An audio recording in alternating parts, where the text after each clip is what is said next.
Next day we were off to Beijing, obviously the capital of China, and we met our tour guide at the airport, just like we did with Susan, who wasn't as cool as Susan, but we still had a good time anyway. So this obviously is Tiananmen Square, which was really, really cool to be at in person. Mm-hmm. And it was freezing, way colder than Shanghai, and we probably would have stayed longer in the square and in the Forbidden City if it weren't so cold, but man, it was brutal. Yeah, I actually told Brent later that was, if I had any regrets about this trip, I was a little bummed that we didn't spend as much time in Tiananmen Square as we probably could have. I mean, obviously there's not a lot to see, it's just a huge square, but just being there was really, really neat and really interesting. So yeah, I do wish we would have spent a little more time there, but like Brent said, it was freezing. There's the big house and a couple of bros. And the biggest bro of all, Chairman Bro. Chairman Bro. It's the same place at night. Yeah. I don't know why I shot this. I just thought it was cool that there was some Chinese military guys marching through Tiananmen Square. So there was a Chinese dude over there speaking his mind, so they had to go arrest him. This is another cool sign. I don't know why. I just thought it was cool. I shot this video just because I thought it would be neat to get us actually entering the Forbidden Kingdom. So this is actually across the street. I don't know if people know this, but this gate right here it's Tiananmen Gate, and it's not actually part of the square. It's across the street and kind of serves as the entrance to the Forbidden Kingdom. And this is just some video of us walking through that gate into the Forbidden Kingdom. Yeah, and it's actually pretty strange to be in a place where they have a picture like that so huge just up on this building. Like, you don't really grasp just the massive impact one person has on a culture. It's like walking in and seeing a big picture of Hitler or something. It's like, okay. Right. And not only that, but I mean, the salesman there and even our tour guide a little bit would talk about Mao and you know, in reverence. You know, they really do revere him a lot. And you know, I remember even one lady told us, you know, he's our father. He's everyone's father. And Brent and I were like, well, not mine. Yeah. So this is actually interesting. There were like 3 or 4 entrances, it seemed like, to the Forbidden Kingdom. I swear we walked through like a few gates before we actually got inside there, but it was huge. Yeah. And cold. Yeah, have we mentioned that it was cold? This was actually happening in the Forbidden. I keep calling it Kingdom, the Forbidden City. These guys were doing some sort of military training, you know, some sort of kung fu stuff. I haven't seen American military guys doing stuff like this.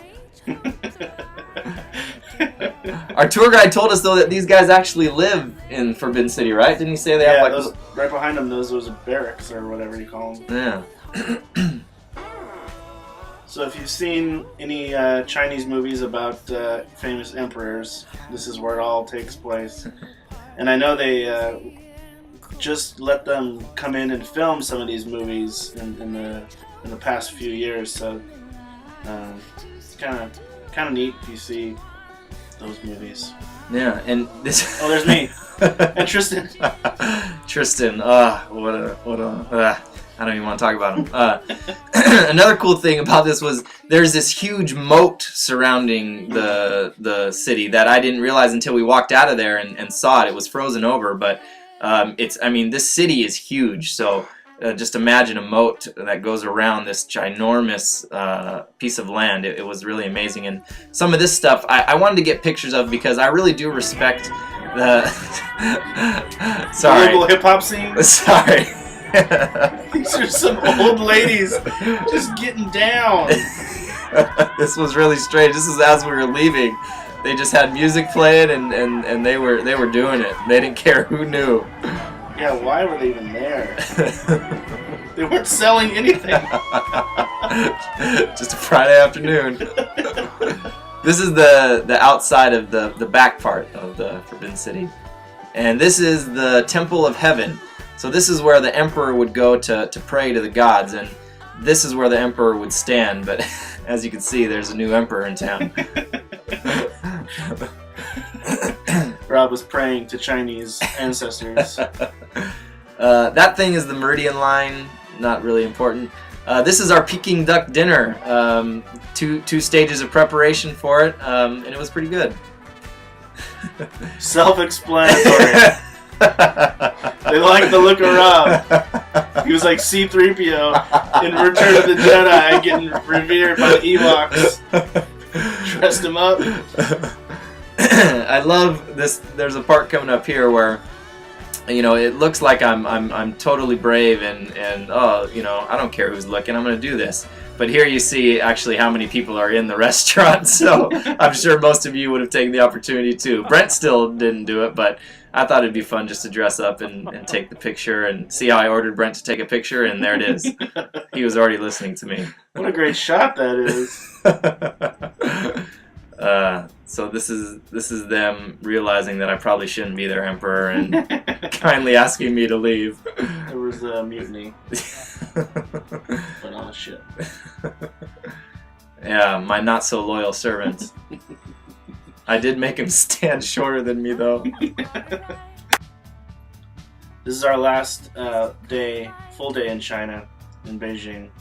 We went to a couple of these like artisan crafts places. This is a cloisonné factory where they make fancy-looking pottery and decorations. That's a silk factory where they make silk stuff, like mattresses or blankets or whatever. Anyways, we also did a pearl factory and a jade factory. Yeah, we thought they were pretty cool. Like the first one we went to was the jade factory, and they told us all about the jade and how it's made and all the refining and all this really cool, interesting stuff. And then he's like, okay, and stepped right in here, and he opens his door to like this massive showroom with these these green-eyed salesmen looking at us like vultures looking at a dead cow.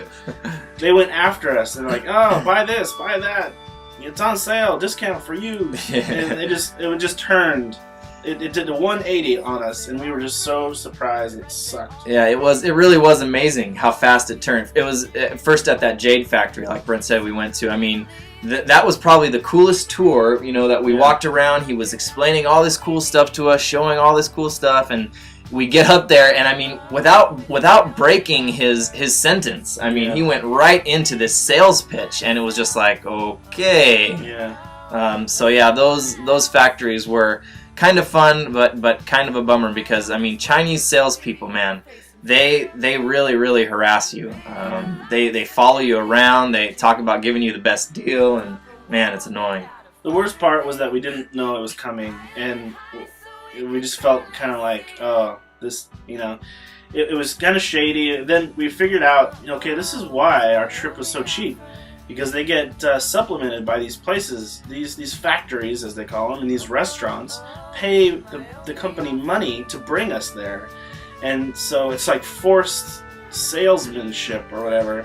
And, you know, Tristan, our guide in Beijing, even admitted to us at the end, like, that's just how it is, and that's his job and whatever. But I thought it was kind of crap. If I'd known it was going to happen to begin with, it would have been alright. I would have been ready for it, and I would have gladly paid as cheap as I did. Just, you know, if that's what it takes to pay as little as we did, okay, I'll do it. But just tell us, you know? Right. Just be honest. Don't try to sucker us in. It's just lame. Yeah, and what also made it lame was, you know, Tristan we'd try and stop at a place to buy some souvenirs, and Tristan would be like, oh no, you don't want to go here, you want to go to this other place later, and we'd ask him, are they going to have the same type of things? And he'd be like, yeah, and we'd show up and it would be something totally different, something really expensive. Yeah. So yeah, not a highlight of the trip at all.